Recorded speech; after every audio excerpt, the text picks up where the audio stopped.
चलिए थोड़ा सा टेक्निकल फॉल्ट आ गया था विद्यार्थी जी, कोई बात नहीं है, फिर से पुनः एक बार रिवाइज करवा दे रहा हूं आपको ऊपर से ही। ठीक है, यहां से हम बात कर रहे थे, बिल्कुल ध्यान में रखिएगा, बहुत इंपॉर्टेंट प्रश्न ये है और बहुत इंपॉर्टेंट इसमें से जो है वैज्ञानिक है जो इस काम को करके गए वो 1825 में ग्रांट नामक वैज्ञानिक के द्वारा मॉर्फोलॉजी और फिजियोलॉजी में अध्ययन उन्होंने किया और इसका नाम पोरीफेरा रखा। जंतुओं के समूह को जाकर के सीधे पोरीफेरा में डाल दिया। और इसके बाद हम आप लोग को बता रहे थे क्या विशेषता के बारे में। तो पहला विशेषता इसका याद रखिएगा कि यह बहुकोशिकीय जंतु होता है। कैसा होता है?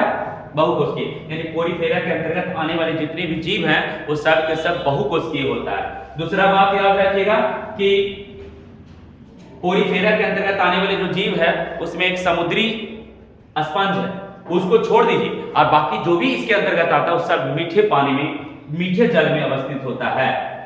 अगला पॉइंट याद रखिएगा इस चीज को, तीसरा विशेषता में कि पोरीफेरा के अंतर्गत आने वाले जितने भी जीव हैं उन सभी में उत्तक नहीं होता है, बिना उत्तक के होता है। और चौथा नंबर पॉइंट में बताए थे कि पोरीफेरा के अंतर्गत आने वाले जो जीव होता है ना, वो याद रखिएगा यहाँ पे कि वह लिंगी होता है। कैसा होता है? दोनों लिंग होते हैं, वह लिंगी होता है, ये बात याद रखिएगा। और पांचवा नंबर जो पॉइंट होता है, उस पांचवा नंबर पॉइंट में याद रखिएगा, ऐसे तो आप कमेंट्स करके बता सकते हैं इस चीज को, लेकिन खैर मैं बता दे रहा हूं आपको कि पांचवा नंबर जो विशेषता इसका है वो है पोरीफेरा के अंतर्गत आने वाले जीव गोलाकार होते हैं, लेकिन कोई खास इसके पास संरचना नहीं होता है।